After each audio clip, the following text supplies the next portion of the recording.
जादू से भरे हुए राज्य ग्रंगाया में एक लेजेंडरी ग्रैंड आर्कमेज तेजी से मशहूर हो गया। एक हीरो के तौर पर जिसने इंसानियत को जीत दिलाई एक खौफनाक दूसरी दुनिया के युद्ध में। उसकी क्रेजी मैजिक स्किल्स और स्ट्रॉन्ग लीडरशिप ने हजारों लोगों की जान बचाई और पूरी दुनिया में शांति लौटाई। लोग उसकी इज्जत करते थे, उसकी तारीफ करते थे और हमेशा के लिए उसके आभारी थे, या ऐसा वो समझता था। उसके नाम पर रखे गए एक विशाल सेलिब्रेशन के दौरान राजा ने अचानक एक चौंकाने वाली अनाउंसमेंट कर दी। जो हीरो ने दुनिया बचाई उसी को अब देश निकाला दिया जा रहा था।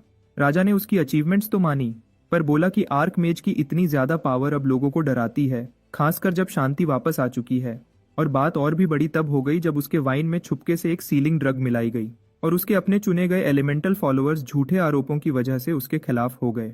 मौत के सिर्फ कुछ पल पहले उसने एक खुफिया पुनर्जन्म स्पेल कास्ट किया और 3000 साल बाद एक मॉडर्न हॉस्पिटल में जाग गया।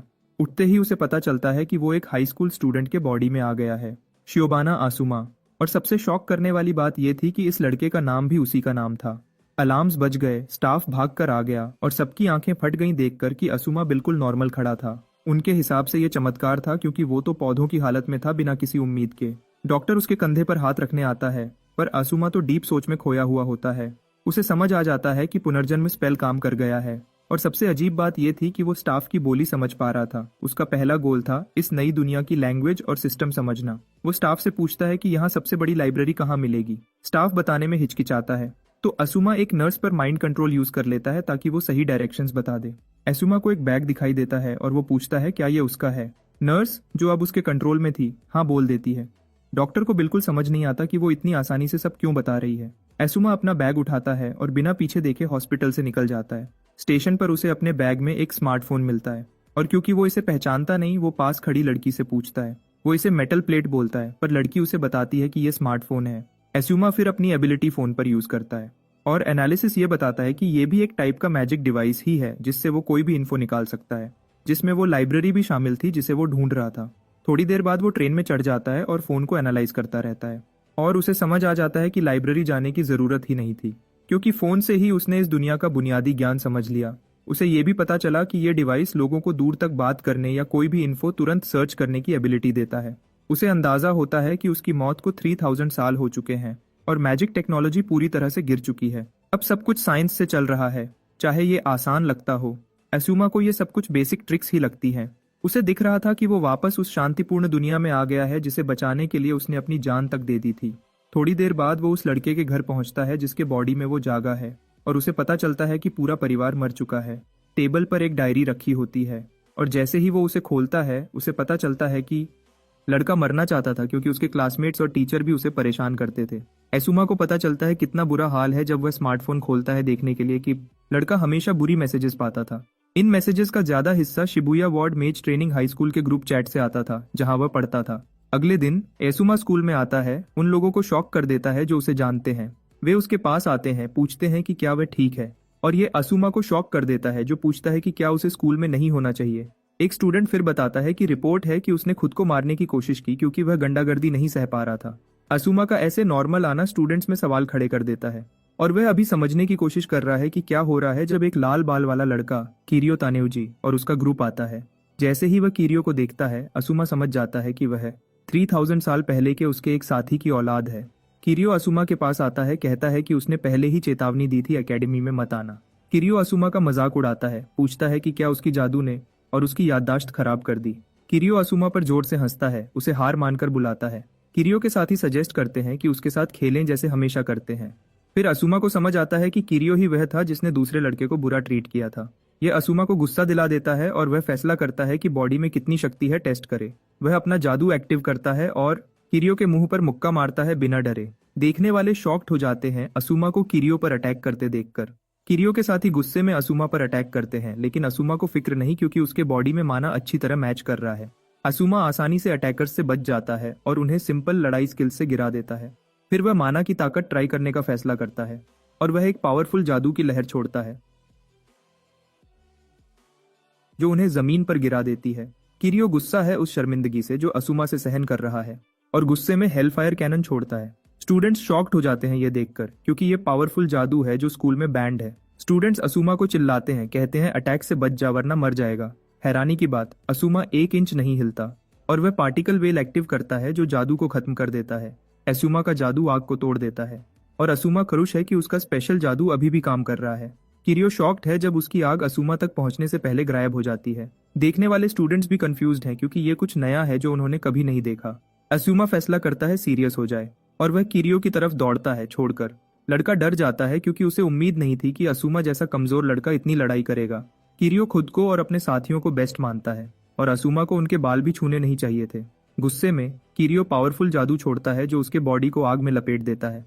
असूमा पुराने जमाने का जादू पहचान लेता है और समझता है कि वह गुस्से से अपनी ताकत जगा चुका है। पूरे बॉडी में आग के साथ वह असूमा पर अटैक करता है, लेकिन मूव करने से पहले असूमा उससे बीच में मिलता है पेट पर मुक्का मारकर। यह उसके बॉडी में दर्द की लहर भेज देता है और असूमा उसे माथे पर दर्द भरा थप्पड़ मारता है जो उसे उड़ा देता है। जब सब शांत हो जाता है, किरियो और उसके साथी जमीन पर पड़े दर्द से कराह रहे होते हैं। बाकी स्टूडेंट्स शॉक्ड और डर गए होते हैं एक साथ। आसुमा दूसरी तरफ अपने शरीर की बनावट को देख रहा है और उसे समझ आता है कि छुपी हुई माना शक्ति बहुत जबरदस्त है, लेकिन उसके साथ चलने की ताकत कम है। बाद में आसुमा क्लास में बाकी स्टूडेंट्स के साथ बैठ जाता है और वो खुद से वादा करता है कि पुरानी बात दोबारा नहीं होने देगा।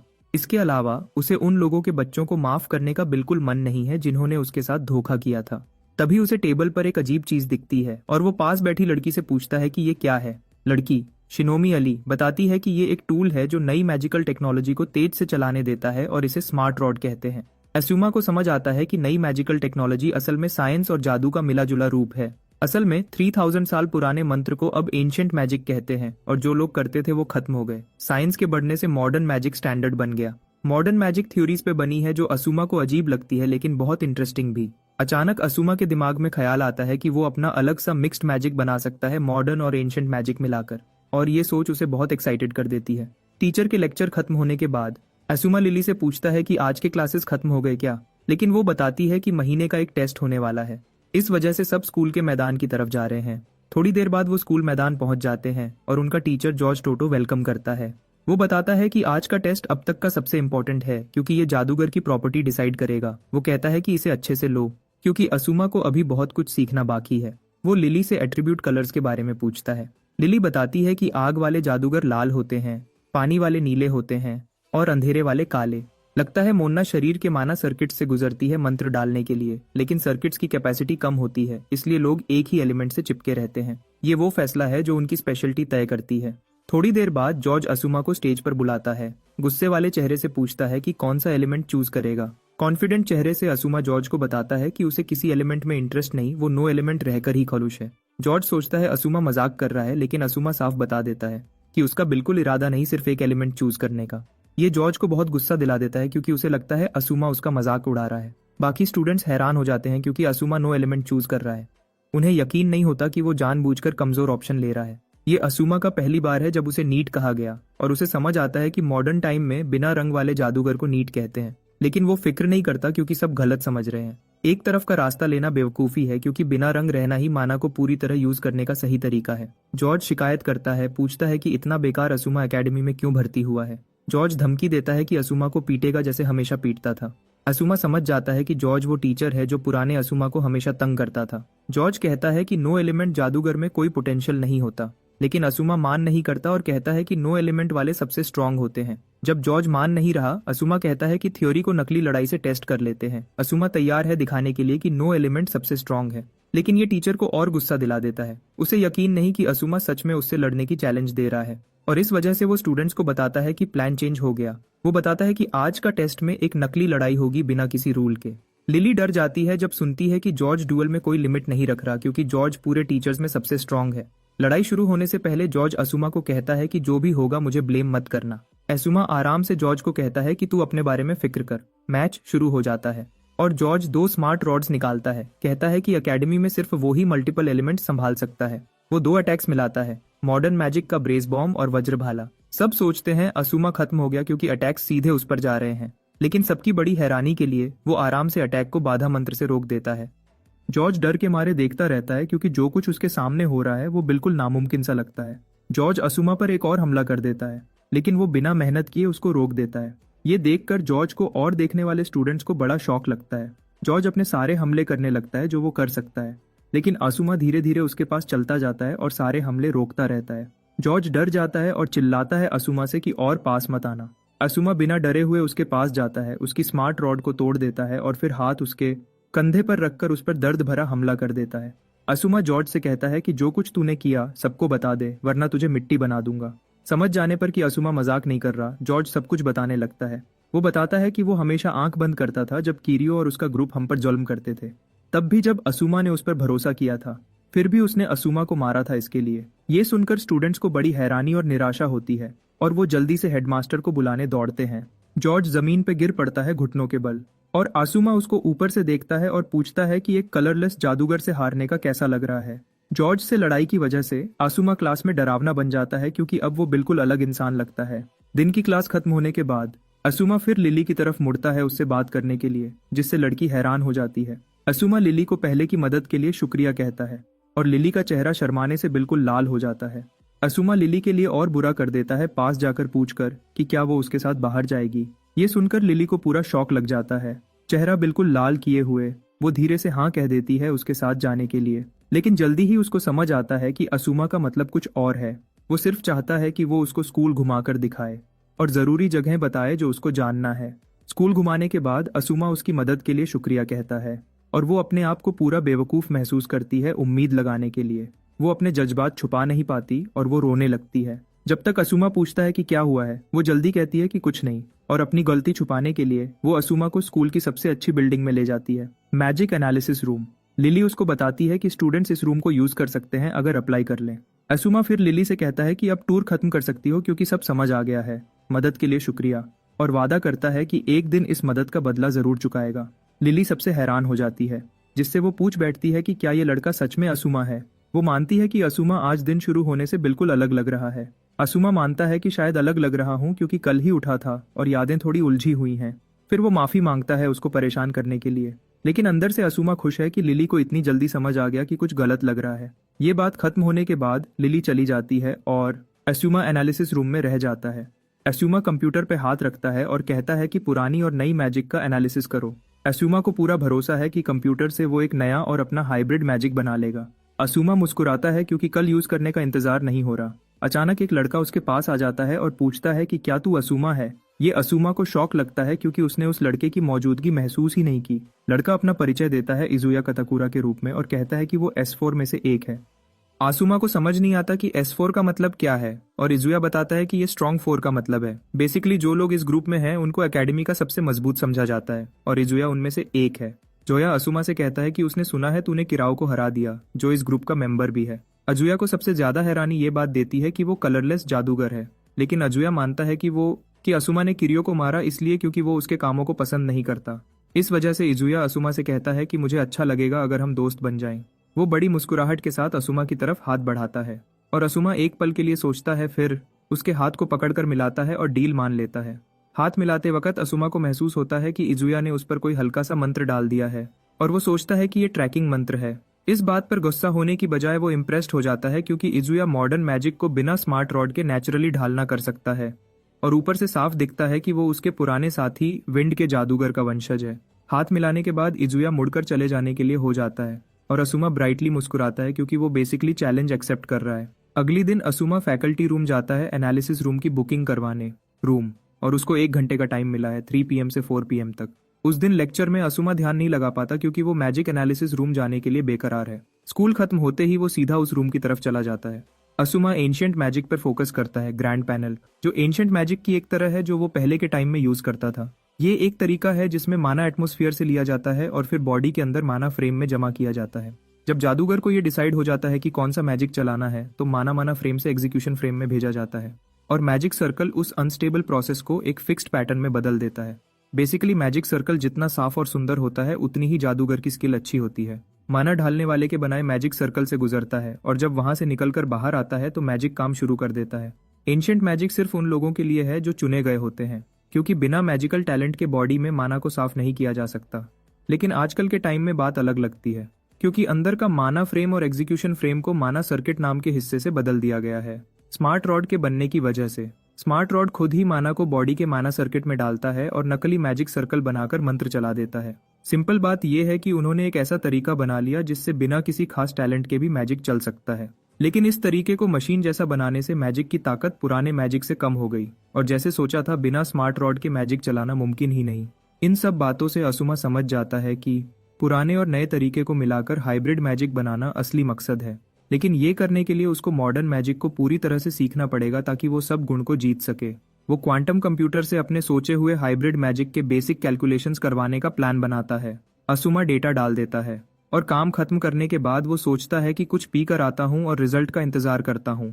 अचानक वो एक मैजिकल जगह में फेंक दिया जाता है जहाँ वो खुद को गिरता हुआ महसूस करता है। वो तुरंत समझ जाता है कि कोई मॉडर्न मैजिक चलाने वाला उस पर हमला कर रहा है, लेकिन प्रॉब्लम ये है कि वो आदमी दिखाई नहीं दे रहा। तभी उसके दिमाग में आता है कि सिर्फ एक ही बंदा है जो उसकी नज़र से बच गया था और वो इजुया है। असुमा को यकीन नहीं होता कि जिसने अभी दोस्त बनने की बात की थी वो इतनी जल्दी हमला कर रहा है। इजुया को हमला करने में कोई शर्म नहीं। तो असुमा सोचता है कि अब इसको सिखाता हूँ कि सीनियर होने का मतलब क्या होता है। इजुया उसको आसमान में नहीं भेज सकता, तो असुमा समझ जाता है कि ये बदलने वाला मंत्र है ताकि वो ऐसा फील करे। ये वही मैजिक है जो इजुया पहले भी यूज करता था और असुमा को हैरानी होती है कि वो अब भी वही करता है। फिर भी असुमा देखना चाहता है कि अगर वो ऐसे ही गिरता रहा तो आगे क्या होगा। तभी अचानक कहीं से बहुत सारे नकली मैजिकल बीस्ट्स आ जाते हैं।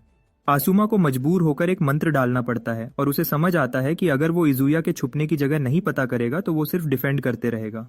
आसुमा अपना अगला स्टेप प्लान करता है और डिसाइड करता है कि स्लो डाउन मैजिक यूज करेगा अपनी गिरावट को रोकने के लिए। लेकिन अचानक उसे पता चलता है कि वो एक मैजिक बॉम्ब में गिर रहा है। तब उसे समझ आता है कि इजुया ने पहले ही मैजिक एरिया में जाल रख दिया है जो हमेशा उसके मंत्र यूज होने पर रिएक्ट करेंगी। एसुमा जल्दी से डिसाइड करता है कि उसे बॉम्ब्स को तोड़ना पड़ेगा वरना वो ब्लास्ट हो जाएंगी और बड़ा चेन ब्लास्ट हो जाएगा। एसुमा को लगता है कि वो सब कंट्रोल में है जब तक अचानक वो खुद को एक खाली स्पेस में तैरता हुआ पाता है जहां हवा नहीं है, जिससे उसे सांस लेने में बहुत प्रॉब्लम होती है। वो अभी इसे हैंडल कर रहा होता है कि स्पेस में कई ब्लास्ट्स होते हैं और तब असुमा फाइनली डिसाइड करता है कि उसका बस हो गया। असुमा को जल्दी समझ आता है कि अगर वो जल्दी कुछ नहीं करेगा तो हवा न होने से मर जाएगा।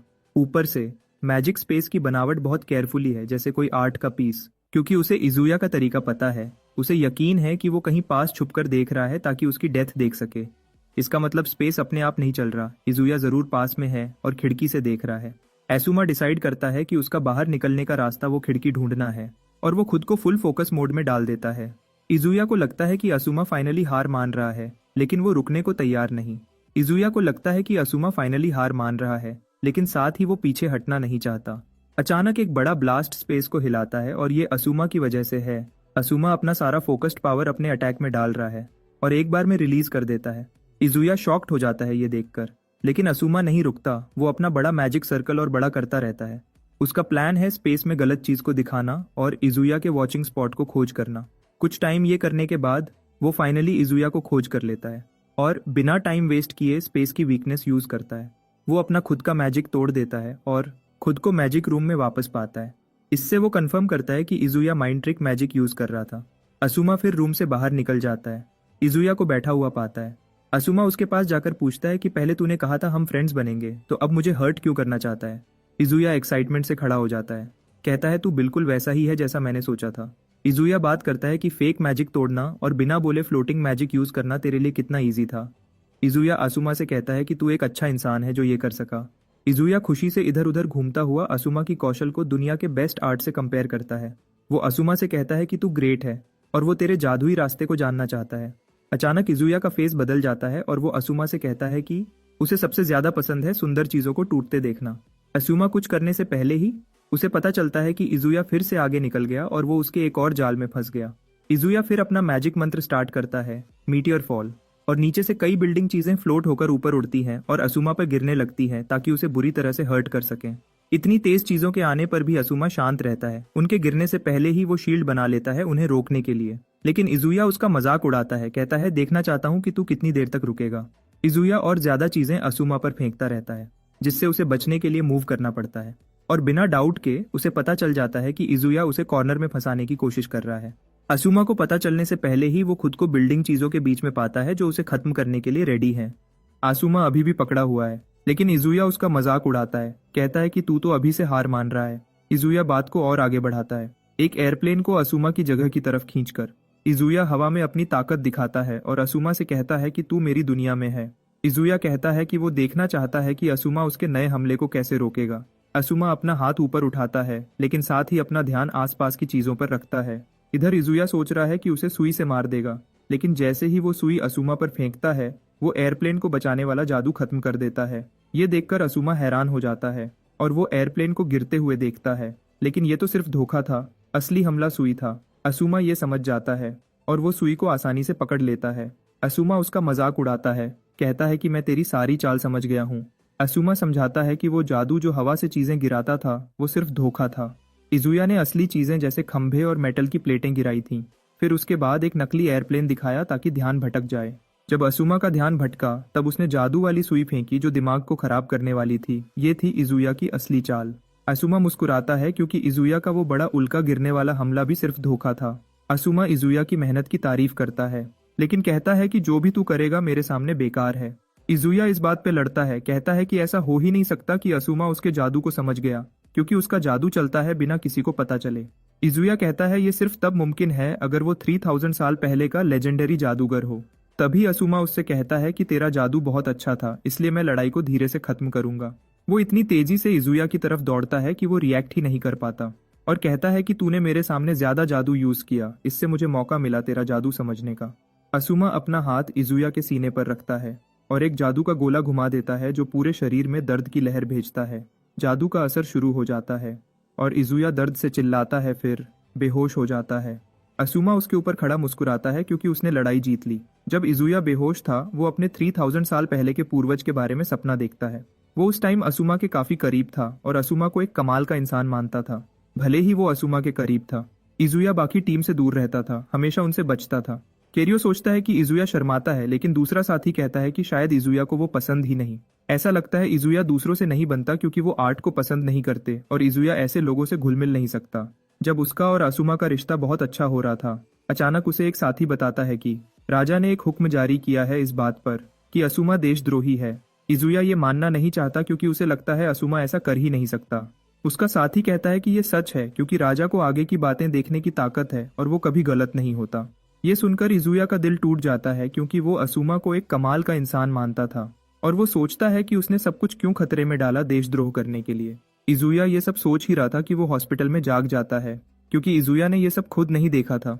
वो सोचता है कि जो कुछ देखा वो सिर्फ एक बुरा सपना था। इजुया अपने आप को संभालने की कोशिश कर रहा है जब असुमा आता है और उसे पानी पीने के लिए देता है। वो कहता है कि ये इलेक्ट्रोलाइट वाला ड्रिंक है जिसमें चीनी डाली हुई है। असुमा कहता है कि इजुया जल्दी से पानी पी ले क्योंकि उसने बहुत पसीना बहाया है और शरीर में पानी कम हो गया है। इजुया हैरान हो जाता है और वो पूछता है कि तू मेरी मदद क्यों कर रहा है। असुमा कहता है कि इजुया ने उसका जादू सीधा सहा है और ऐसे में वो बिल्कुल ठीक नहीं रह सकता था। फिर भी वो बताता है कि उसके जादू के रास्ते अभी भी ठीक हैं और लगता नहीं कि कोई लंबा नुकसान हुआ है। तभी इजुया देखता है कि असुमा के हाथ में टॉवल है और उसे समझ आता है कि जब वो बेहोश था तब असुमा उसकी देखभाल कर रहा था। असुमा मुस्कुराते हुए कहता है कि मैंने ये इसलिए किया क्योंकि मुझे एक अच्छा जादूगर खोना नहीं था। धीमी आवाज में इजुया असुमा का शुक्रिया अदा करता है मदद के लिए और कहता है कि S4 में सब किरियो जैसे नहीं है। इजुया मानता है कि किरियो की जादू की ताकत बहुत ज्यादा है, लेकिन उसके विचारों से वो सहमत नहीं है। इजुया बताता है कि वो देखना चाहता था कि असुमा कितना ताकतवर है जो किरियो को हरा सका। इजुया झुककर असुमा से माफी मांगता है किरियो की तरफ से जो कुछ उसने किया। असुमा मुस्कुराता है और कहता है कि तू बुरा इंसान नहीं लगता। फिर कहता है कि मैं भूल जाऊंगा कि तूने मुझ पर हमला किया था, लेकिन बदले में वो एक डील करना चाहता है। इजुया पूछता है कि डील क्या है। असुमा कहता है कि वो चाहता है इजुया S4 छोड़ दे और उसके साथ मिलकर एकेडमी में नया ग्रुप बनाए। असुमा ये रिस्क लेने को तैयार है उसे अपने साथ लेने का, क्योंकि उसके पास 3000 साल पहले की यादें नहीं हैं। असुमा समझ चुका है कि इस जमाने में कुछ करना है तो साथियों की जरूरत पड़ेगी। असुमा इजुया से कहता है कि वो उम्मीद करता है कि तू मेरे साथ चलेगा उस फ्यूचर की तरफ जो मैं बनाना चाहता हूँ। इजुया पूरी तरह हैरान और खुश हो जाता है इस ऑफर से। वो बिना टाइम वेस्ट किए बेड से उतरता है और असुमा के सामने घुटने टेक देता है। कहता है कि वो उसके पीछे चलने को तैयार है। असुमा हैरान हो जाता है इजुया के इस बर्ताव से, क्योंकि उसे याद है कि 3000 साल पहले का इजुया भी ऐसा ही किया था। तभी असुमा नर्स को बताता है कि वो देख रहा है कि तू दरवाजे के पीछे से झांक रही है। वो लेडी जल्दी से बाहर आती है और कहती है कि जानबूझकर नहीं किया। इजुया का काम खत्म होने के बाद असुमा जाने के लिए तैयार हो जाता है। जाते हुए वो नर्स को एक चार्ट देता है जिसमें इजुया के जादू के रास्तों का एनालिसिस है। असुमा कहता है कि तू इसको देखकर काम कर सकती है। जैसे ही वो चार्ट देखती है उसका दिमाग ही घूम जाता है। उसे यकीन नहीं होता कि चार्ट कितना परफेक्ट और डिटेल वाला है। वो चिल्लाती है असुमा को रोकने के लिए और पूछती है कि क्या वो उसके रिसर्च सेंटर में स्पेशल स्टूडेंट बनकर आएगा। असुमा मुड़ता है, मुस्कुराता है और मना कर देता है, कहता है कि मुझे एकेडमी ही अच्छी लगती है। बहुत देर बाद असुमा मैजिक एनालिसिस रूम की तरफ जाता है क्योंकि वो बीच में रुक गया था और उसे अपना रिसर्च जारी रखना है। जब कंप्यूटर सब एनालिसिस खत्म कर देता है जो उसने बताया था, कंप्यूटर ये बताता है कि उसकी थ्योरी नए जादू सिस्टम के रूप में सम्मेलन में दिखाने लायक है। असुमा खुश हो जाता है कि उसका अंदाजा सही था और वो राहत की सांस लेता है क्योंकि ये पुराने और नए जादू को मिलाने का बुनियाद बना देता है। असुमा सोचता है कि अब वो हर जादू के फॉर्मूला को अलग अलग काम के लिए बदलेगा, फिर उनको जादू के रास्तों के साथ मिलाएगा और ये भी चेक करेगा कि एलिमेंट्स के साथ ठीक काम करते हैं या नहीं। इतना काम देखकर असुमा समझ जाता है कि ये मैजिक एनालिसिस रूम उसका दूसरा घर बन जाएगा। असुमा प्लान बनाता है कि वो सारे पुराने जादू से आगे निकल जाएगा और एक बिल्कुल नया क्रांतिकारी जादू बनाएगा। अगली सुबह क्लास में टीचर फैसला करता है कि असुमा को बुलाए क्योंकि लोगों को शक है कि वो नकल कर रहा है क्योंकि उसके मार्क्स अचानक बढ़ गए। टीचर कहता है कि आजा, बोर्ड पे जो सवाल है उसको सॉल्व कर। टीचर असुमा को मजबूर करता है आगे आने को और असुमा खुशी खुशी आगे बढ़ता है सबको गलत साबित करने के लिए कि वो बेकार नहीं है। असुमा चौक उठाता है और शुरू हो जाता है सवाल को आखिरी छोटी से छोटी डिटेल तक सॉल्व करने। टीचर और स्टूडेंट्स दोनों हैरान रह जाते हैं। असुमा ये भी बताता है कि ये सवाल कैसे बना और इसका काम क्या है। ये वही सवाल था जिससे स्मार्ट रॉड्स का इन्वेंशन हुआ था और टीचर ये सुनकर पूरा हैरान हो जाता है। उसे मजबूरी में मानना पड़ता है कि असुमा सही है और कहता है कि जा अपनी सीट पर बैठ जा। टीचर हैरान रह जाता है क्योंकि असुमा ने यूनिवर्सिटी लेवल का सवाल सॉल्व कर दिया। जब वो अपनी सीट की तरफ जा रहा है, लिली, उसकी नज़र उस कूल और रिलैक्स्ड लड़के से नहीं हटती। लंच में क्लास के ज्यादातर लोग लिली के पास आते हैं, उसे रिक्वेस्ट करते हैं कि वो असुमा से बात करे ताकि वो उनके दोस्त बन जाए, समझकर कि जब तक वो न माने वो उसे चैन से सांस नहीं लेने देंगे। लिली आखिर में असुमा से बात करने को हाँ कह देती है। लिली असुमा से पूछती है कि क्या स्कूल के बाद वो फ्री होगा ताकि सब क्लास के साथ कैफे जा सकें। असुमा पहले मना कर देता है, लेकिन जैसे ही उसे पता चलता है कि लिली की बेइज्जती हो जाएगी, वो अपना फैसला बदल लेता है। पूरी क्लास खुशी से उछल पड़ती है और कहती है कि ये उनकी जिंदगी का सबसे अच्छा दिन है। इधर एक अजीब लड़की असुमा को देख रही है और वो सोच रही है कि उसके सुंदर चेहरे को बिगाड़ दे। थोड़ी देर बाद असुमा और उसके क्लासमेट्स कैफे पहुंच जाते हैं, लेकिन असुमा को आराम का एक भी पल नहीं मिलता क्योंकि सब स्टूडेंट्स उसके बारे में हर चीज जानना चाहते हैं। लिली जल्दी ही उनके लगातार सवालों से थक जाती है और चिल्लाती है कि एक एक करके पूछो। असुमा फिर सबके सवाल जवाब देता है, जैसे उसका पसंदीदा खाना क्या है और नीट होने के फायदे। जब वो कोई सवाल छोड़ने वाला होता है, स्टूडेंट जल्दी से याद दिला देता है। असुमा बताता है कि वो जिस इंसान के सबसे करीब है वो लिली है और ये सुनते ही लिली को लगता है जैसे बेहोश हो जाएगी, लेकिन वो खुद को संभालती है ताकि पहले जैसे न हो। फिर भी वो अपना गुस्सा कप पे निकालती है, इतना जोर से दबाती है कि कप में जो था सब गिर जाता है। असुमा फिर भी उसे शर्माने का मौका देता है गिरी हुई चीज के लिए तसल्ली देकर। लिली असुमा से कहती है कि स्टूडेंट्स इसलिए क्यूरियस हैं क्योंकि उनके यहाँ एलीट कोर्सेज नहीं होते। उनके लिए नीट का मतलब है no education, no job, no training. लेकिन सबको यकीन है कि असुमा के केस में ऐसा नहीं, बल्कि नीट मतलब है कुशल, चतुर और शानदार। असुमा ये सुनकर मुस्कुराता है और कहता है कि शायद तुम लोग सही हो। लिली को यकीन नहीं होता कि असुमा उनकी सारी बातों से खुश है। कैफे से निकलते हुए सब असुमा के साथ कॉन्टैक्ट नंबर शेयर करते हैं और इससे उनको और खुशी होती है। इधर कोई असुमा पे नजर रख रहा है और उसकी लाइव लोकेशन अपने बॉस को भेज रहा है। असुमा को उस आदमी का पता चल जाता है और वो लिली को कहता है कि सावधान रहे। अचानक एक ग्रुप एलीट स्टूडेंट्स उनके सामने आ जाते हैं। असुमा पूछता है कि तुम यहाँ क्यों हो, लेकिन वो चुप रहते हैं जब तक एक कार उनके सामने नहीं रुक जाती। फिर स्टूडेंट्स कार में बैठने वाले के लिए रास्ता बनाते हैं। जब कार का दरवाजा खुलता है, असुमा के क्लासमेट्स डर जाते हैं क्योंकि कार से निकलने वाला लड़का S4 का एक मेंबर है। वो लड़का असुमा के पास आता है और अपना नाम बताता है फुकाता शायोन, एकेडमी के क्लब यूनियन का हेड। बिना शक के असुमा देख सकता है कि ये वही शायोन है 3000 साल पहले का।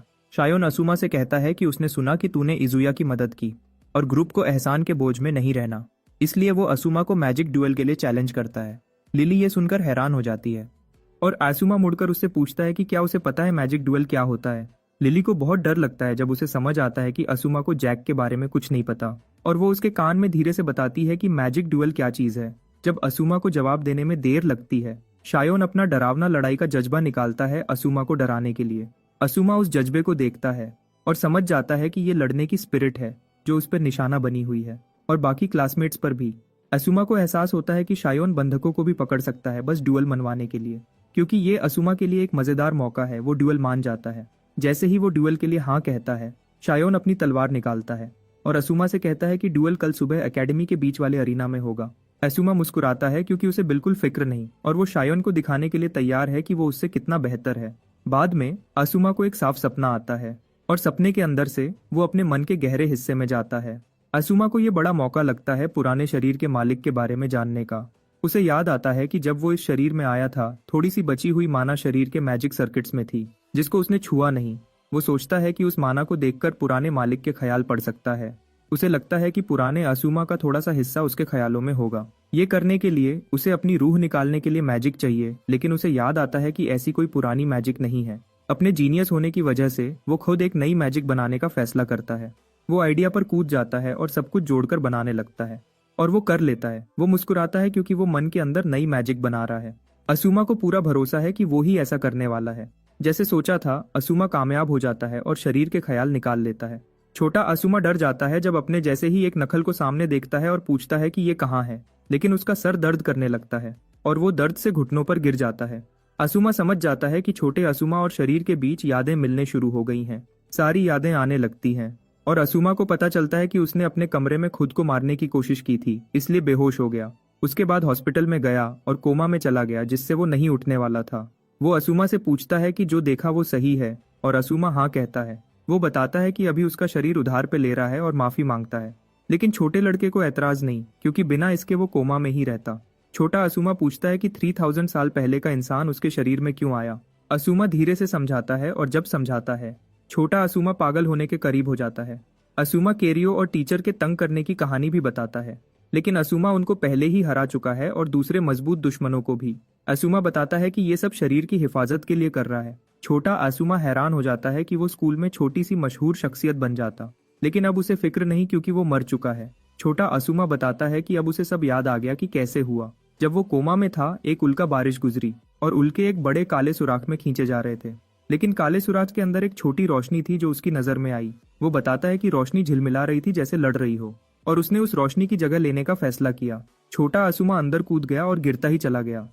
उसने समझ लिया कि वो ऐसा इंसान है जो मरना चाहता था लेकिन जी रहा था, जबकि असुमा वो था जो जीना चाहता था लेकिन मर गया। यंग असुमा मुस्कुराता है, कहता है शायद जो होना था वही हुआ, लेकिन बूढ़ा असुमा इससे अग्री नहीं करता। कहता है कि वो दोनों एक ही बॉडी में दो अलग रूह हैं और इनमें से कोई भी अकेला असुमा बनकर नहीं रह सकता। भरोसे से असुमा यंग असुमा को बताता है कि अभी वो उनकी कहानी में है और वो वादा करता है कि उसका सपना पूरा करेगा। यंग असुमा ये सुनकर मुस्कुराता है और उसकी आंखों से आंसू गिरते हैं। वो बूढ़े असुमा से हैंडशेक करता है और मदद के लिए शुक्रिया कहता है। यंग असुमा बूढ़े असुमा को बताता है कि उसे खुशी है कि वो उसकी इच्छा पूरी करने की कोशिश कर रहा है। फिर यंग असुमा बूढ़े असुमा से पूछता है कि क्या वो उसकी मदद के लिए कुछ कर सकता है, और बूढ़ा असुमा उसे कैफे में हुआ वाकया बताता है। वो यंग असुमा को बताता है कि लिली कोई अजीब मंत्र जप रही थी जैसे सब ऑल यू को व्हाइट मोका में बदल दिया। इससे बूढ़ा असुमा कंफ्यूज्ड हो गया है और वो यंग असुमा से पूछता है कि क्या वो इसका मतलब बता सकता है। यंग असुमा ये सुनकर हंस पड़ता है और वो बूढ़े असुमा को कहता है कि उसे मदद करने में कोई प्रॉब्लम नहीं, लेकिन तभी उसकी बॉडी का रंग फीका होने लगता है। बताता है कि उनका टाइम खत्म हो गया। यंग असुमा फिर बूढ़े असुमा को शुक्रिया कहता है कि उसे वापस लाया। गायब होने से पहले वो बूढ़े असुमा को बताता है कि वो उनकी कहानी को देखता रहेगा। जब असुमा जागता है उसे पता है कि यंग असुमा सिर्फ एक बाकी ख्याल है, लेकिन साथ ही वो उसकी सारी इच्छाएं पूरी करना चाहता है। इधर शायोन के घर पर वो एक बड़े क्रिस्टल के सामने बैठा है जिसे वुडसाइट नाइट्राइड या कैल्कॉम कहते हैं, जो सिर्फ फुकाटा फैमिली की पहाड़ियों में ही मिलता है। ये दुनिया का सबसे सख्त मेटल है और चायन ध्यान करने के बाद वो अपनी तलवार से मेटल को टुकड़े टुकड़े कर देता है। तभी वो अजीब लड़की जो पहले असुमा को फॉलो कर रही थी चियोन के ट्रेनिंग ग्राउंड पर आती है। पता चलता है कि वो भी S4 में से एक है और उसका नाम मिजुहारा मुने है। म्यूनी इम्प्रेस्ड है कि शायोन की तलवार कितनी जबरदस्त है क्योंकि वो इस मटेरियल को आसानी से काट देती है। शायोन फिर म्यूने को बताता है कि उसने वो वीडियो देख ली जो उसने भेजी थी और वो हैरान है कि इजुया और किरितो इतनी तरह हार गए। शायोन कहता है कि शायद वो S4 में सिर्फ नाम के लिए हैं, लेकिन साथ ही वो उजुया और किरियो को बहुत इज्जत देता था। वो उन्हें एकेडमी की शान का रूप मानता है और इस वजह से वो किसी को भी एकेडमी की शान को खतरा देने वाले पर रहने नहीं देगा। म्यूने उससे अग्री करती है, बताती है कि अगर वो असुमा को कमजोर समझेगा क्योंकि वो नीट है तो उसे पछतावा होगा, जैसे इजुया और किरियो को हुआ। शायोन फिर अपनी तलवार निकालता है और वो चांद पर कसम खाता है कि वो असुमा को हरा देगा। कहता है कि उसे परवाह नहीं अगर असुमा को कुछ हो जाए क्योंकि एकेडमी की इज्जत एक इंसान की जान से ज्यादा है। म्यूने ये सुनकर खुश होती है और चियोन से कहती है कि असुमा के सुंदर चेहरे को तोड़ दे। म्यूने फिर पूछती है कि क्या वो फाइट में अपना सीक्रेट वेपन निकालेगा, लेकिन शायोन मना करता है। सोचता है कि फाइट में इसकी जरूरत नहीं पड़ेगी। वो मानता है कि उसकी फेमिलियरिटी ही काफी है लड़ाई के लिए। और ऐसे ही ड्यूएल का दिन आ जाता है और आसुमा पूरी चीज से एक्साइटेड है। मैजिक ड्यूएल की बात करते हुए, ये स्टूडेंट्स के बीच अलाउड लड़ाई है जो मैजिक के यूज पर बेस्ड है। लगता है इंस्टीट्यूशन में स्टूडेंट्स की रैंकिंग मैजिक ड्यूएल के रिजल्ट से होती है और जैसे हमेशा रैंकिंग्स F से S तक जाती हैं। हाई रैंक वाले स्टूडेंट्स को एकेडमी में अलग अलग सुविधाएं मिलती हैं जो इसे और मजेदार बनाती हैं। अरीना के वेटिंग रूम में ये सब कुछ असुमा ने एल से सीखा था। लिली को लगता है कि असुमा ने इसके बारे में पहले सुन रखा होगा क्योंकि ये बात हर स्टूडेंट को पता होती है, लेकिन असुमा उसे बताता है कि ये उसका पहली बार सुनना है और वो उसका शुक्रिया करता है बताने के लिए। लिली ये सुनकर हैरान हो जाती है और सोचती है कि असुमा अभी भी याददाश्त की उलझन में है। इस वजह से वो डिसाइड करती है कि उसकी मदद करेगी। अचानक उसे याद आता है कि वो असल में एक असुमा के वेटिंग रूम में है और वो अपने सपने में खोने लगती है जैसे हमेशा करती है। असुमा की आवाज उसे पुकारने से ही वो सपनों की दुनिया से बाहर आती है। असुमा उसे 2 टाई दिखाता है, काला और सफेद, पूछता है कि कौन सा ज्यादा अच्छा लगेगा। लिली काला वाला चुनती है और असुमा उसकी मदद के लिए शुक्रिया कहता है। फिर असुमा लिली से पूछता है कि अगर वो अपनी रैंक बढ़ा लेगा तो मैजिक एनालिसिस रूम में ज्यादा टाइम मिलेगा और लिली हाँ कहती है। लिली को यकीन नहीं होता कि असुमा की इतनी फिक्रों में से मैजिक एनालिसिस रूम ही सबसे ऊपर है। असुमा फिर लिली को बताता है कि शायोन उसे स्कूल का बदमाश कह रहा है और लिली उसे न्यूज आर्टिकल दिखाकर कंफर्म करती है जिसमें असुमा और शायोन की लड़ाई की डिटेल है। शायोन ने प्रेस को बताया था कि वो असुमा से बदला लेना चाहता है जो एकेडमी को बर्बाद कर रहा है। असुमा आर्टिकल देखकर भी बिल्कुल नहीं डरता। ये देखकर लिली शॉक्ड हो जाती है। उसे यकीन नहीं होता कि असुमा में इतनी हिम्मत है क्योंकि शायोन जापानीज मैजिक सोर्ड्समैनशिप का मास्टर है और दुर्लभ मेटल माइंस का वारिस जो स्मार्ट रॉड्स के लिए सप्लाई करते हैं। असल में एकेडमी को उसके डोनेशंस बिलियंस में हैं, इसलिए एकेडमी में कोई उसका विरोध नहीं कर सकता। लिली असुमा को बताती है कि चाहे वो सही हो, पब्लिक ओपिनियन को घुमाकर शायोन के साइड जस्टिस दिखा दी जाएगी। असुमा थोड़ी देर सब सोचता है, फिर सब इग्नोर कर देता है। फिर वो लिली से पूछता है कि उस पर टाई कैसा लग रहा है। लिली उसके स्टाइल से इम्प्रेस्ड हो जाती है और कहती है कि टाई बहुत अच्छा लग रहा है। इसके साथ असुमा ड्यूएल के लिए जाने को खड़ा हो जाता है। लिली हैरान है कि उसमें डर का नाम भी नहीं। उसे लगता है कि शायद असुमा ने उसकी बात सुनी ही नहीं। अरीना की तरफ जाते हुए वो इजुया से टकराता है और दोनों एक दूसरे को घूरते हैं जैसे दुश्मनी भरी नजर से। इधर शायोन अरीना में पहुंच चुका है और एलीट लोग उसके लिए चीयर कर रहे हैं, कहते हैं असुमा को मारो और खत्म कर दो।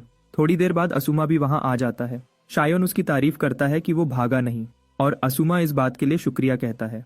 अचानक शायोन असुमा से पूछता है कि तू है कौन। ये सवाल सुनकर असुमा शॉक्ड हो जाता है, सोचता है कि शायोन ने उसकी दोबारा जन्म लेने वाली बात समझ ली। शायोन असुमा को बताता है कि वो मैच को सीरियसली ले रहा है क्योंकि असुमा ने किरियो और इजुया को हरा दिया जो बिल्कुल लक नहीं था। यही वजह है कि वो पूछ रहा है कि असुमा है कौन और साथ ही वो अपना जबरदस्त लड़ाई का जज्बा दिखाता है।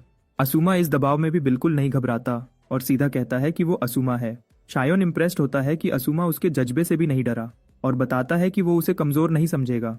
शायोन कहता है कि वो पूरी ताकत से उससे लड़ेगा और कुचल देगा। असुमा ये सुनकर मुस्कुराता है, कहता है कि यही तो वो चाहता था और यकीन दिलाता है कि वो भी पूरा जोर लगाएगा। जैसे ही रेफरी मैच शुरू करने वाला होता है, शायोन उसे रोक देता है। शायोन फिर असुमा को कहता है कि वो उस पर रहम की तैयारी है क्योंकि फुकाता फैमिली में ये रिवाज है। शायोन असुमा को कहता है कि अगर वो अभी विड्रॉल लेटर दे दे तो वो उसे गलती से हार मानकर छोड़ देगा और इस तरह असुमा को चोट नहीं लगेगी। लेकिन शर्मा की बात है कि इतने स्टूडेंट्स जो जमा हुए हैं वो बेकार आ गए। शियोन असुमा से पूछता है कि तेरा फैसला क्या है और असुमा रेफरी की तरफ मुड़कर उससे भी कुछ पूछता है। असुमा शायोन से पूछता है कि अगर वो मैच जीत गया तो उसकी रैंक क्या होगी। रेफरी बताता है कि शायोन अभी S रैंक स्टूडेंट है जबकि असुमा F रैंक है।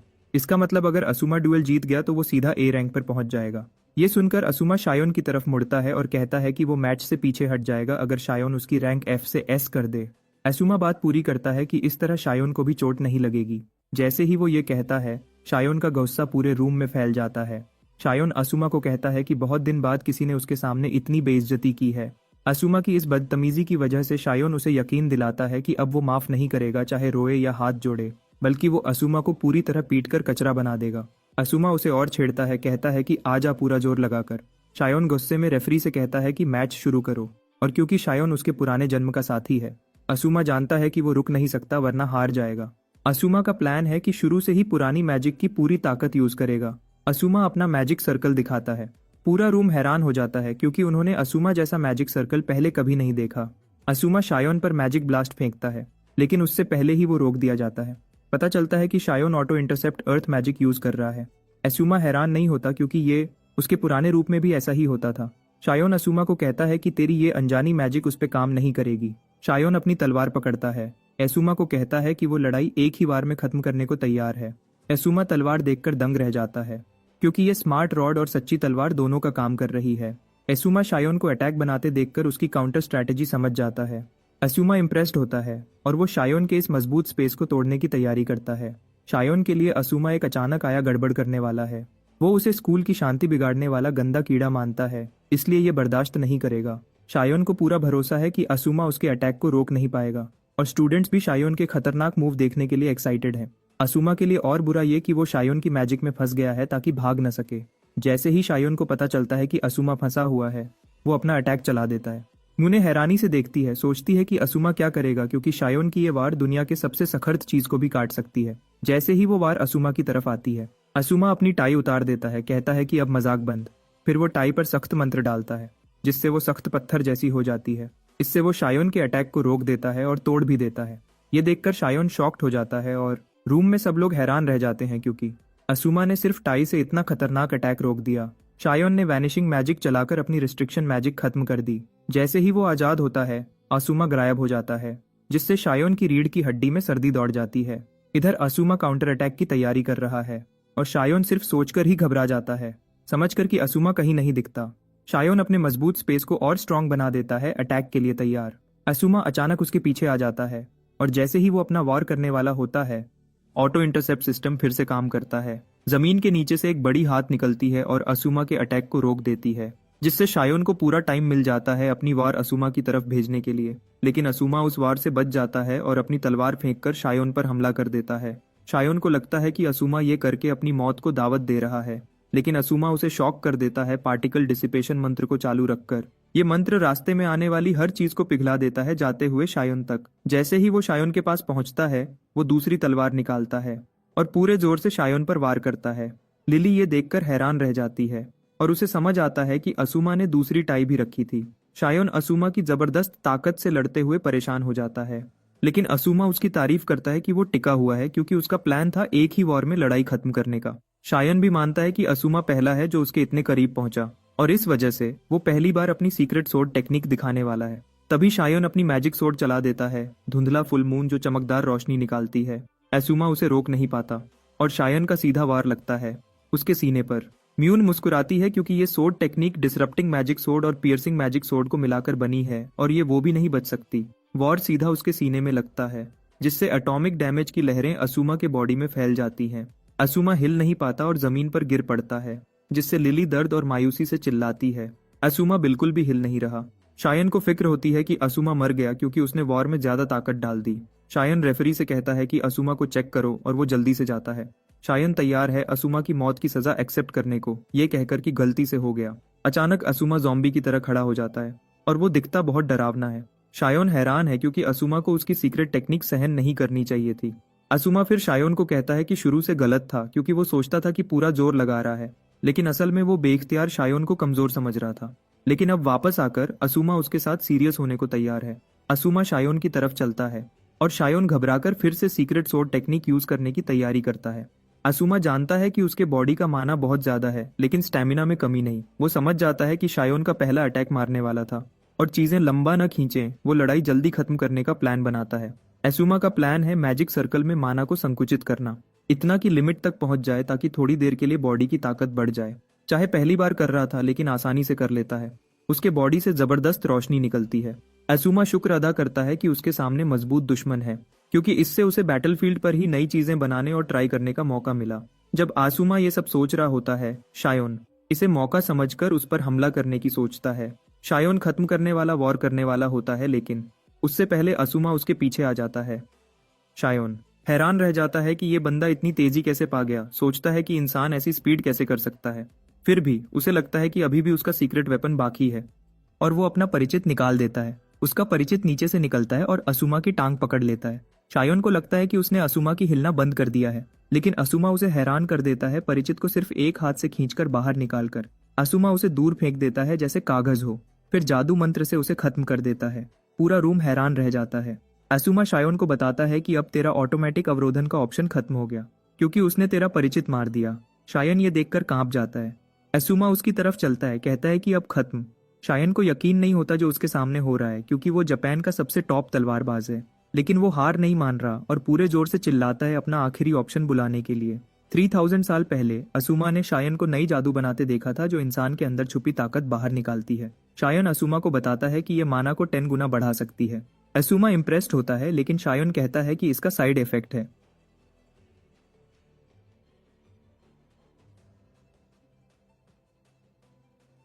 बताता है कि इसे यूज करने से कास्टर का जंगली रूप बाहर आ जाता है।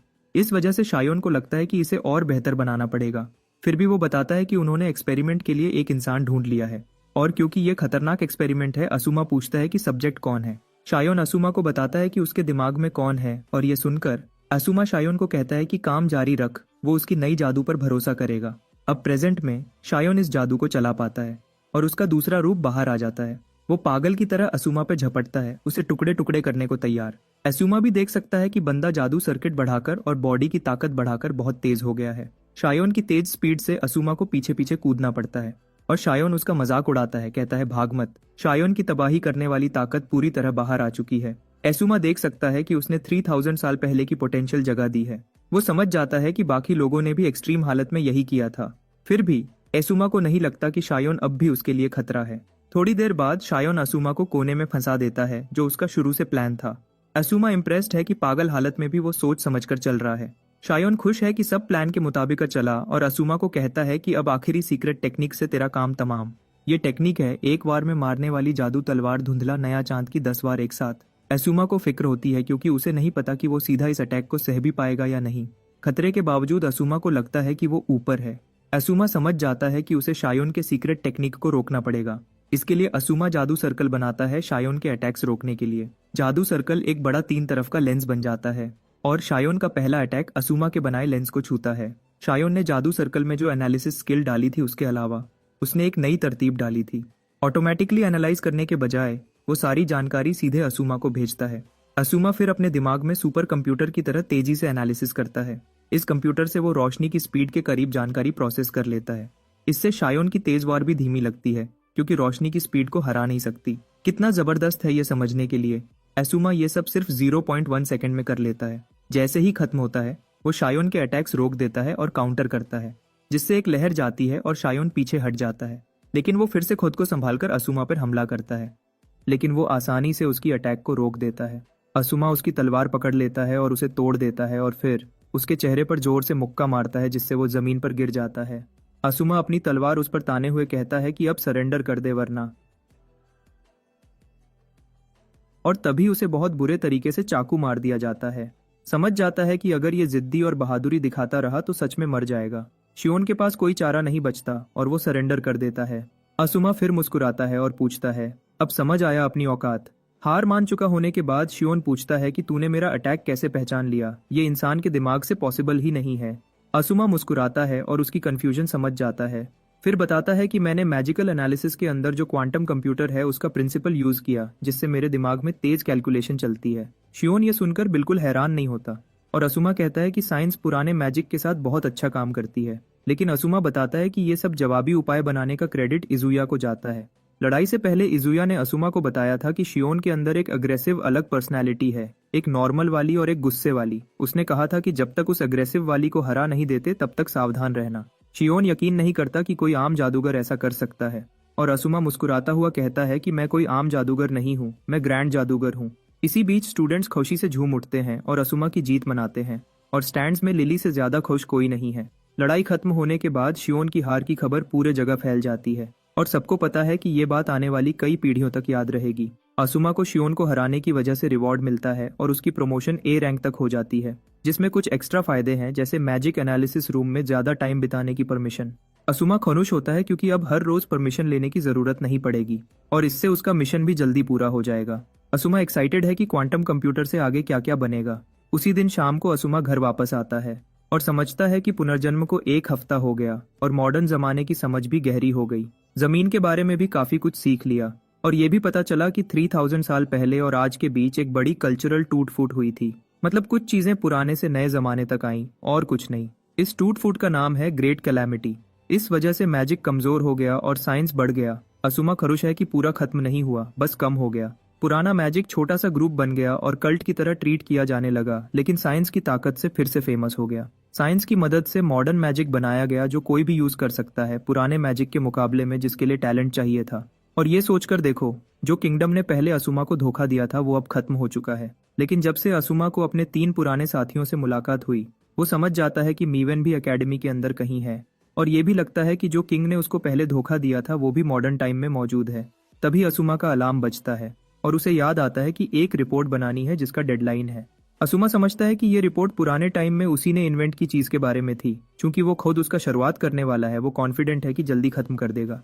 फिर टेबल पे एक नोट दिखता है। जब खोलता है तो पता चलता है कि उसमें लिखी चीजें स्याही से ढक दी गई हैं। असुमा मैजिक से स्याही हटा देता है और हैरान हो जाता है जब देखता है कि ये एक बकेट लिस्ट है। ये वो लिस्ट है जिसमें असुमा ने लिखा था कि मरने से पहले ये सब करना चाहता था। और अचानक एक चीज उसकी नजर पर पड़ती है, अपने खो गए परिवार से मिलना। तभी असुमा को एहसास होता है कि यंग असुमा की असली ख्वाहिश बदला नहीं थी, बल्कि परिवार थी। वो गुस्से में असुमा पर एक मैजिक अटैक जोर से फेंकती है और वो पहला अटैक ब्लॉक कर लेता है। लेकिन मुने एक और अटैक करती है जो उसके सीने पर काट देती है। लेकिन असुमा बिल्कुल टेंशन में नहीं है क्योंकि उसने अपनी तैयारी पूरी कर ली है। मुने को भी लगता है कि कुछ गड़बड़ है क्योंकि असुमा ने अब तक काउंटर अटैक भी नहीं किया। तभी असुमा एक मैजिक सर्कल निकालता है और खुद को उस सर्कल का टारगेट बना लेता है। मुने हैरान हो जाती है और सोचती है कि असुमा पागल हो गया है क्योंकि वो खुद को चोट पहुंचा रहा है। असुमा फिर मुने पर हंसता है और कहता है, तू सब कुछ गलत समझ रही है। ये बेसिकली मेरी प्रॉब्लम का सॉल्यूशन है। मैंने मुने के ट्रैप से निकलने का तरीका ढूंढ लिया है और ये एक ही रास्ता है। पहले असुमा परेशान था क्योंकि एक आर्मार्क मेज होने के बावजूद उसको मुने के अटैक का डायरेक्शन बिल्कुल समझ नहीं आ रहा था। इस वजह से उसने एनालिसिस स्किल वाले अजय बारूदी सरिंग हवा में छोड़ दिए थे। जब मून उस पर अटैक कर रही थी तब भी वो एनवायरनमेंट को एनालाइज कर रहा था कि कहीं बचाव का रास्ता तो नहीं। पता चला कि एक माइन गलती से टूट गया था, लेकिन उसी से उसको ये समझ आया कि अटैक किसी और फेस से आ रहा था। उसने नोटिस किया कि अटैक इतना तेज इसलिए था क्योंकि वो अभी खुद को संभाल भी नहीं पाया था। असुमा सोचने लगता है कि ऐसा क्या हो रहा है कि मुने की अटैक स्पीड शियोन जैसे स्वॉर्ड्समैन से भी ज़्यादा तेज है। लेकिन असुमा ने ट्रिक समझ लिया। उसने देखा कि क्लॉक खराब नहीं है, उसकी धारणा गलत हो रही है। असुमा को ये पता चला कि उस पर डिले मैजिक चल रही है जो उसकी सोच को स्लो कर रही है। प्रॉब्लम ये थी कि मुने खुद ने ये मैजिक कैस्ट नहीं की थी, कोई पता नहीं मिल रहा था। असुमा ने फैसला किया कि कोई और मेज है जो ये मंत्र बार बार चला रहा है। बाद में उसको समझ आया कि उसके बॉडी पर आर्टिफिशियल लाइफ फॉर्म्स चिपके हुए हैं और वो सब मुने के परिचित हैं। असल में मून ने शावर में पानी के साथ अपने परिचित मिक्स कर दिए थे। जितने ज़्यादा परिचित टारगेट पर चिपकते हैं उतनी ज़्यादा धारणा डिले होती है, मतलब सोच स्लो हो जाती है। सिंपल बात यह कि वो इतना स्लो हो गया था कि मून की मूवमेंट उसके लिए बहुत तेज लग रही थी। लेकिन इस मैजिक से छुटकारा पाने के लिए उसको खुद पर एक मंत्र मारना पड़ेगा जो उसे उड़ा दे। लेकिन जिस डायरेक्शन में वो उड़ेगा वही गेम पलटने की कुंजी है। असुमा का मंत्र काम आता है जब वो सोना रूम में उड़ता है और उसका बॉडी आग में जलने लगता है। इससे मुने के सारे फेमिलियर जो उसके बॉडी पर चिपके थे जल जाते हैं, लेकिन साथ ही उसकी शर्ट भी जल जाती है। असुमा टाइम चेक करता है और देखता है कि अब टाइम का फ्लो नॉर्मल हो गया है, मतलब सब ठीक हो गया। असुमा मुस्कुराता है क्योंकि अब गेम पलट चुका है उसके फेवर में।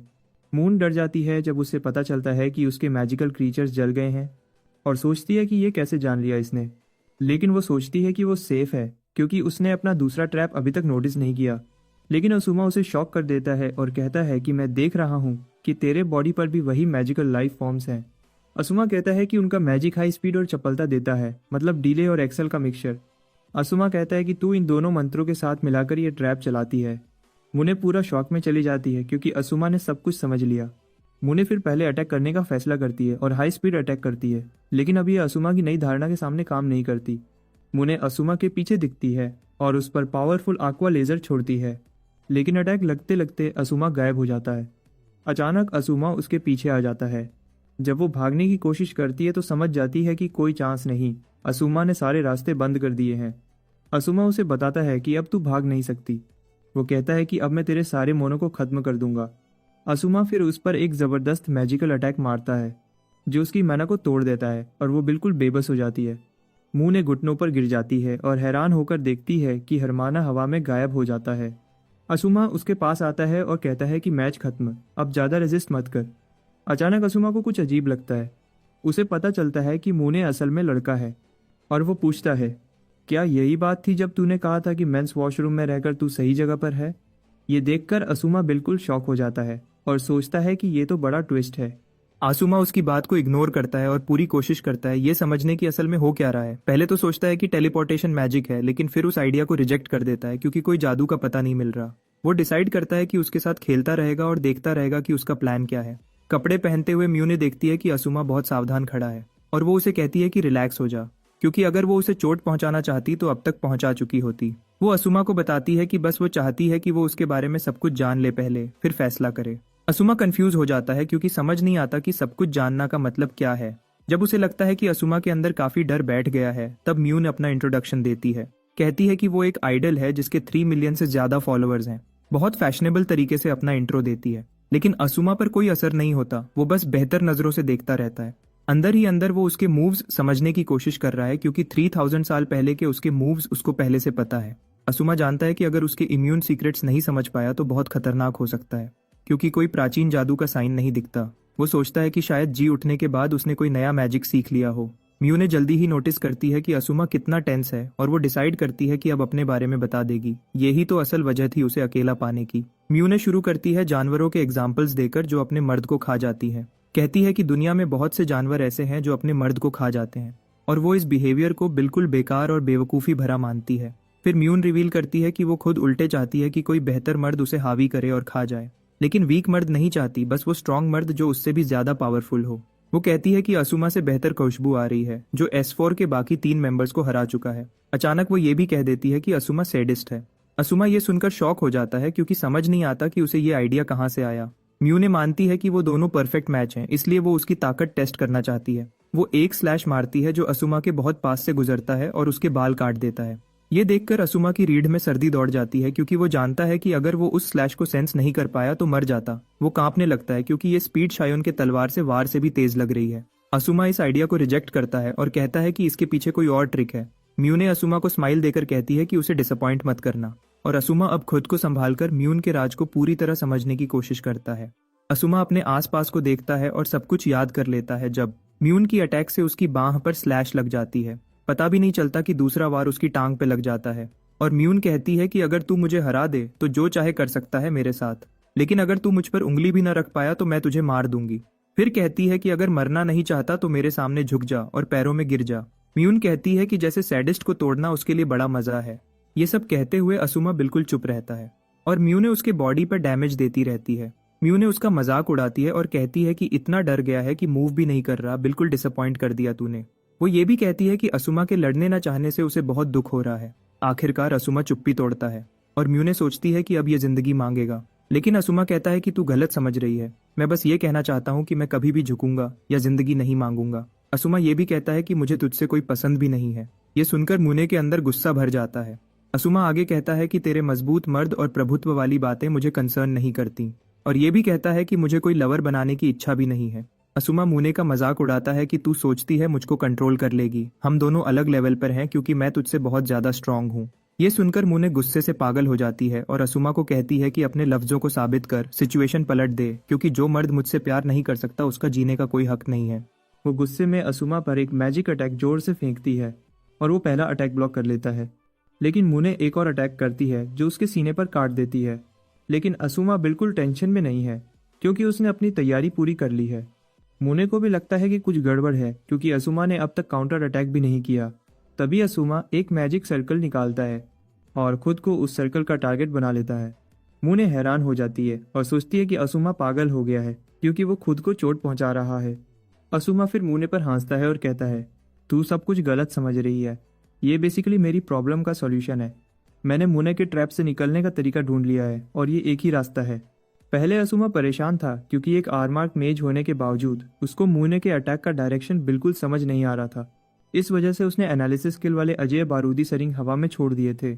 जब मून उस पर अटैक कर रही थी तब भी वो एनवायरनमेंट को एनालाइज कर रहा था कि कहीं बचाव का रास्ता तो नहीं।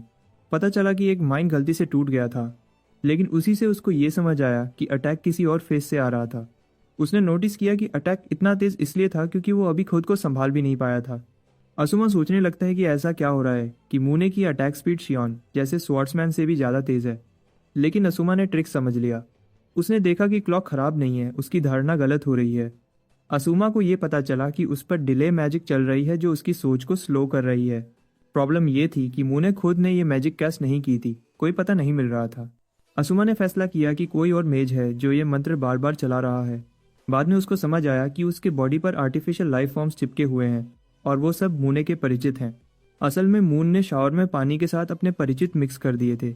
जितने ज़्यादा परिचित टारगेट पर चिपकते हैं उतनी ज़्यादा धारणा डिले होती है, मतलब सोच स्लो हो जाती है।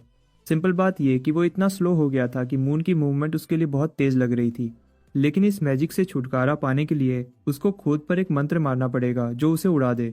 लेकिन जिस डायरेक्शन में वो उड़ेगा वही गेम पलटने की कुंजी है। असुमा का मंत्र काम आता है जब वो सोना रूम में उड़ता है और उसका बॉडी आग में जलने लगता है। इससे मूने के सारे फेमिलियर जो उसके बॉडी पर चिपके थे जल जाते हैं, लेकिन साथ ही उसकी शर्ट भी जल जाती है। असुमा टाइम चेक करता है और देखता है कि अब टाइम का फ्लो नॉर्मल हो गया है, मतलब सब ठीक हो गया। असुमा मुस्कुराता है क्योंकि अब गेम पलट चुका है उसके फेवर में। मून डर जाती है जब उसे पता चलता है कि उसके मैजिकल क्रीचर्स जल गए हैं और सोचती है कि ये कैसे जान लिया इसने। लेकिन वो सोचती है कि वो सेफ है क्योंकि उसने अपना दूसरा ट्रैप अभी तक नोटिस नहीं किया। लेकिन असुमा उसे शॉक कर देता है और कहता है कि मैं देख रहा हूँ कि तेरे बॉडी पर भी वही मैजिकल लाइफ फॉर्म्स हैं। असुमा कहता है कि उनका मैजिक हाई स्पीड और चपलता देता है, मतलब डीले और एक्सेल का मिक्सचर। असुमा कहता है कि तू इन दोनों मंत्रों के साथ मिलाकर ये ट्रैप चलाती है। मुने पूरा शॉक में चली जाती है क्योंकि असुमा ने सब कुछ समझ लिया। मुने फिर पहले अटैक करने का फैसला करती है और हाई स्पीड अटैक करती है, लेकिन अब ये असुमा की नई धारणा के सामने काम नहीं करती। मुने असुमा के पीछे दिखती है और उस पर पावरफुल aqua लेजर छोड़ती है, लेकिन अटैक लगते लगते असुमा गायब हो जाता है। अचानक असुमा उसके पीछे आ जाता है। जब वो भागने की कोशिश करती है तो समझ जाती है कि कोई चांस नहीं, असुमा ने सारे रास्ते बंद कर दिए हैं। असुमा उसे बताता है कि अब तू भाग नहीं सकती। वो कहता है कि अब मैं तेरे सारे मोनों को खत्म कर दूंगा। असुमा फिर उस पर एक ज़बरदस्त मैजिकल अटैक मारता है जो उसकी मैना को तोड़ देता है और वो बिल्कुल बेबस हो जाती है। मुंह ने घुटनों पर गिर जाती है और हैरान होकर देखती है कि हरमाना हवा में गायब हो जाता है। असुमा उसके पास आता है और कहता है कि मैच खत्म, अब ज़्यादा रेजिस्ट मत कर। अचानक असुमा को कुछ अजीब लगता है। उसे पता चलता है कि मुने असल में लड़का है और वो पूछता है, क्या यही बात थी जब तूने कहा था कि मेंस वॉशरूम में रहकर तू सही जगह पर है? ये देखकर असुमा बिल्कुल शॉक हो जाता है और सोचता है कि ये तो बड़ा ट्विस्ट है। मुने कन्फेस करती है और कहती है कि वो अपने अंदर के पानी को कंट्रोल करके अपना बॉडी शेप बदल सकती है, लेकिन अब माना खत्म हो चुका है, इसलिए उसका असली रूप सामने आ गया है। फिर भी वो असुमा को बताती है कि एक स्ट्रांग आदमी के नीचे रहने का उसका एहसास झूठ नहीं है। म्यूने कहती है कि असुमा चाहे तो उस पर हंस सकता है, लेकिन असुमा उसे शॉक कर देता है और उस पर टावल डाल देता है। असुमा माफी मांगता है और कहता है कि उसके कपड़े जलाने का इरादा बिल्कुल नहीं था। म्यू ने बिल्कुल हैरान हो जाती है और यकीन नहीं कर पाती कि असुमा उसके सामने झुककर माफी मांग रहा है। वो पूछती है कि वो उसे लड़की की तरह क्यों ट्रीट कर रहा है। असुमा जवाब देता है कि प्यार में जेंडर का कोई मतलब नहीं होता। असल में वो उसकी मदद करने को तैयार है अपना स्मार्ट रॉड ठीक करने में। और असुमा मुस्कुराते हुए बताता है कि उसने उसके अटैक को कैसे समझ लिया था। म्यूने का चेहरा पूरा लाल हो जाता है जब उसे एहसास होता है कि असुमा बिल्कुल जेंटलमैन है। असुमा फिर उसे याद दिलाता है कि उसने कहा था अगर वो उसे हरा दे तो वो खुद को उसके हाथों में दे देगी। अब जब उसने उसे हरा दिया है तो असुमा कहता है कि उसके पास एक ऑर्डर है उसके लिए। असुमा कहता है कि अकेडमी में कुछ काम पूरे करने हैं और उसे म्यून की मैजिक डिजाइन की कमाल टैलेंट की जरूरत है। असुमा साफ कह देता है कि वो चाहता है म्यून एसफोर्ड छोड़ दे और उसकी ग्रुप में आ जाए। म्यू ने याद दिलाती है कि असुमा ने कहा था उसे वो पसंद नहीं। असुमा मानता है कि हाँ, वो उसे पसंद नहीं, लेकिन उसकी लापरवाह बात उसे पसंद है। लेकिन वो उसे नफरत भी नहीं करता। ये सुनकर म्यू ने बिल्कुल शर्मा जाती है और चेहरा लाल हो जाता है। असुमा फिर कहता है कि कोई स्पेयर यूनिफॉर्म ले लेते हैं पहले, कहीं कोई आ न जाए, और बताता है कि बात करने के लिए भी बहुत कुछ है। बिल्कुल एक्साइटेड बच्चे की तरह म्यून कहती है, जी सर असुमा। थोड़ी देर बाद अकेडमी के हेडमास्टर अपने ऑफिस में अपने फेमिलियर को रिसीव कर रहा होता है। हैरत की बात यह है कि वो फेमिलियर 3000 साल पहले के किंग से बिल्कुल मिलता जुलता दिखता है। वो अपने फेमिलियर से पूछता है कि क्या उसने कुछ काम की इन्फॉर्मेशन इकट्ठी की है। फेमिलियर अपने फाइंडिंग्स स्क्रीन पर प्रोजेक्ट करता है। फेमिलियर ने असुमा और म्यूने की लड़ाई को कैप्चर कर लिया था। ये देखकर हेडमास्टर शॉक हो जाता है। जैसे ही वो असुमा को देखता है उसे लगता है कि कहीं पहले देखा है। उसे याद आता है कि असुमा ने कुछ वक्त पहले खुद को खत्म करने की कोशिश की थी, लेकिन जैसे ही वो अजूबे से जिंदा हो गया उसने कुछ पागलपन वाले काम करने शुरू कर दिए। जरा गौर से देखने पर हेडमास्टर समझ जाता है कि ये वही असुमा है जो 3000 साल पहले था। उसने फिगर आउट कर लिया कि यंग असुमा का खुद को चोट पहुंचाने की कोशिश ने पुराने असुमा को इस बॉडी में अवतार होने का मौका दिया। हेडमास्टर हैरान हो जाता है कि असुमा इस दौर में दोबारा पैदा हो गया और वो सोचता है कि उन दोनों को बांधने वाली तकदीर की जंजीर बन चुकी है। लेकिन वो तैयार है उस जंजीर को तोड़ने के लिए और असुमा से हमेशा के लिए रिश्ता तोड़ने के लिए। हेडमास्टर अपने फेमिलियर के काम से खुश होता है और उसे रिवॉर्ड में स्वारागी कॉरपोरेशन का हाई क्वालिटी मैजिक स्टोन देता है। फेमिलियर खुशी से मैजिक स्टोन ले लेता है और खा जाता है। कुछ देर बाद असुमा क्लास में अपने नोट्स पढ़ रहा होता है और टीचर फिलॉसफी और सोक्रेटिस जैसे फिलॉसफी के अग्रदूतों के बारे में बात कर रहा होता है। लगता है टीचर अपना टाइम वेस्ट कर रहा है क्योंकि पूरी क्लास सिर्फ खूबसूरत असुमा पर फोकस किए बैठी है। उसी वक्त लिली को प्रेस क्लब से मैसेज आता है कि वो उसी दिन असुमा का इंटरव्यू करेंगे चाहे कुछ भी हो जाए। थोड़ी देर बाद क्लास खत्म हो जाती है और टीचर बस खुश होता है कि सब कुछ बिना किसी गड़बड़ के खत्म हो गया। लिली फिर असुमा को कहती है कि वो प्रेस क्लब के बारे में बात करना चाहती है। असुमा समझ जाता है कि उसने लिली को मुश्किल में डाल दिया, लेकिन उस वक्त वो और कुछ कर नहीं सकता था। असुमा लिली को कहता है कि वो उसके लिए बहुत बड़ी हेल्प है और वो उसका प्रॉमिस याद दिलाता है कि उसे रिवॉर्ड मिलेगा। असुमा ये बोलते ही लिली शर्म से लाल हो जाती है और ऑलमोस्ट फटने वाली होती है। आसुमा चीज को और खराब कर देता है जब वो उसके पास जाकर कहता है कि वो चाहता है दोनों अब और भी अच्छे से मिलजुल कर रहें। लिली ये मान लेती है, लेकिन उसे समझ नहीं आ रहा कि वो ये क्या कह रहा है। ये कहकर वो पलटकर चला जाता है और लिली वहीं खड़ी रह जाती है बिल्कुल घबराकर। असुमा फिर मैजिक एनालिसिस रूम की तरफ जाता है, उस दिन ही एक नई क्रांतिकारी मैजिक बनाने के इरादे से। जैसे ही वो रूम में कदम रखता है उसे लगता है कि कुछ अलग है और तभी एक लड़की उसके सामने आ जाती है। असुमा अपनी हिफाजत में रहता है तब तक जब लड़की अचानक उसके सामने झुक जाती है, उसे मास्टर बुलाती है और माफी मांगती है कि उसे इंतजार करवाया। तब असुमा को समझ आता है कि वो स्वायत्त एआई असिस्टेंट जो उसने अपनी सारी अक्ल लगाकर बनाया था आखिरकार काम करने लगी है। असल में वो इस एआई को साइड प्रोजेक्ट के तौर पर बना रहा था नई मैजिक डेवलप करने के लिए। असुमा हैरान होता है कि एआई इतनी जल्दी तैयार हो गई। वो उसके गाल को छूता है ये कंफर्म करने के लिए कि उसका बॉडी होलोग्राफिक है। एआई फिर कहती है कि नकली ऑलरेडी कंप्लीट हो चुके हैं और वो बताती है कि वो रूम के अंदर हजारों पैटर्न्स रिप्रोड्यूस कर सकती है उस नई मैजिक के बारे में जो वो डेवलप कर रहा है। असुमा ये सुनकर खुश हो जाता है और कहता है कि अभी से शुरू करते हैं। सुमा के ऑर्डर को एक्सेप्ट करते हुए उसके सामने झुक जाती है। असल में असुमा ने सिर्फ मॉडर्न मैजिक समझने के लिए एआई बनाया था, लेकिन वो कुछ ज्यादा ही हाई एंड बन गया था जितना उसने सोचा था। पहले असुमा को मॉडर्न मैजिक बिल्कुल बकवास लगती थी, लेकिन ज्यादा जानने के बाद उसे समझ आया कि ये मैजिक एक्चुअली काफी ठीक है। असुमा समझ जाता है कि अगर वो इस एआई को सब कुछ सिखाता रहा तो ये और भी पावरफुल और डिपेंडेंट बन जाएगी और जनरल नॉलेज के लिए वो लिली पर डिपेंड करने का प्लान बनाता है। पूरी सिमुलेशन खत्म होने के बाद वो सजेस्ट करती है कि अब रियल टाइम में ट्राई कर लेते हैं। वो कंप्यूटर को काम पे लगाती है और वो सब कुछ कैलकुलेट करना शुरू कर देता है जो जरूरत है। असुमा को पता भी नहीं चलता कि पूरा प्रोसेस रात के गहरे तक चल गया। असुमा सोचता है कि ए रैंक प्रमोशन मिलने से बड़ा फायदा हुआ, जिससे उसे मैजिकल एनालिसिस रूम में ज्यादा टाइम मिल गया। तभी एआई असुमा को कहती है कि कम से कम 8 घंटे की नींद ले ले, क्योंकि उसकी स्कैन से पता चला है कि वो थक गया है। असुमा उसकी बात से अग्री करता है, कहता है कि अवतार होने के बाद से वो बार बार लड़ता आ रहा है। वो मानता है कि मॉडर्न वर्ल्ड बहुत ज्यादा स्टिमुलेटिंग है और वो इसमें काफी खो गया है। असुमा फिर एआई को एडवाइस के लिए शुक्रिया कहता है, लेकिन वो कहती है कि उसे कोई तारीफ नहीं मिलनी चाहिए क्योंकि वो सिर्फ सोर्स कोड है। असुमा उससे डिसएग्री करता है और कहता है कि तेरी रूटीन बिल्कुल इंसानी है और चूंकि मैंने ही डिजाइन किया है तो मैं ये अच्छे से जानता हूँ। तब उसे एहसास होता है कि उसे एक नाम की जरूरत है। असुमा को याद आता है कि उसका जीपीयू जर्मन मेड था और वो जर्मन नाम रखने का फैसला करता है। 1 मिनट सोचने के बाद वो वैल नाम डिसाइड करता है और वैल शर्माते हुए नाम एक्सेप्ट कर लेती है। वो थोड़ा सा शर्मा भी जाती है और जब असुमा ये देखता है तो कहता है कि यही चीज तुझे इंसानी बनाती है। थोड़ी देर बाद वैल कहती है कि सिमुलेशन ऑलमोस्ट कंप्लीट हो चुकी है और असुमा के देखने के तरीके से लगता है कि ये काम करने वाली है। तभी असुमा के लिए एक इमरजेंसी मैसेज आ जाता है। असुमा वैल से पूछता है कि प्रीशक कौन है और वो शॉक हो जाता है जब पता चलता है कि ये एकेडमी के हेडमास्टर का है। हेडमास्टर असुमा को कहता है कि तुरंत हेडमास्टर के ऑफिस में आ जाओ और असुमा सोचने लगता है कि उसे क्यों बुलाया गया है। चूंकि हेडमास्टर ने बुलाया है तो वो इग्नोर नहीं कर सकता। असुमा फिर वैल को कहता है कि सिमुलेशन कंटिन्यू करते रहना और उसे एक निश्चित प्रोग्राम कोड भी रन करने को कहता है और खत्म होने के बाद उस मटेरियल्स को अजुया के पास उसके नाम से भेज देना। वैल कहती है कि ऑर्डर रेडी है और हेडमास्टर के ऑफिस का रास्ता बता देती है। जब वो रूम से बाहर निकल जाता है असुमा को बिल्कुल पता नहीं होता कि हेडमास्टर का फेमिलियर उसे देख रहा है। 3000 साल पहले की फ्लैशबैक में जंग के सालों में योद्धा दूसरी दुनिया के जीव ओमेगा से लड़ रहे होते हैं। बहुत सारे साथी मर चुके होते हैं, लेकिन वो पीछे नहीं हट रहे क्योंकि अगर हट गए तो किंगडम को बुरा नुकसान होगा। अचानक दुश्मन सामूहिक आक्रमण की तैयारी करते हैं जो इन जिद्दी योद्धाओं को खत्म कर देगा। खतरे के सामने भी योद्धा अपनी जगह पर सॉलिड खड़े रहते हैं और जब वो अपनी मौत के बिल्कुल करीब होते हैं असुमा अचानक कहीं से आ जाता है, अटैक को रोक देता है और सारे ओमेगास को एक बार में खत्म कर देता है, बहुत बड़े जोर के साथ।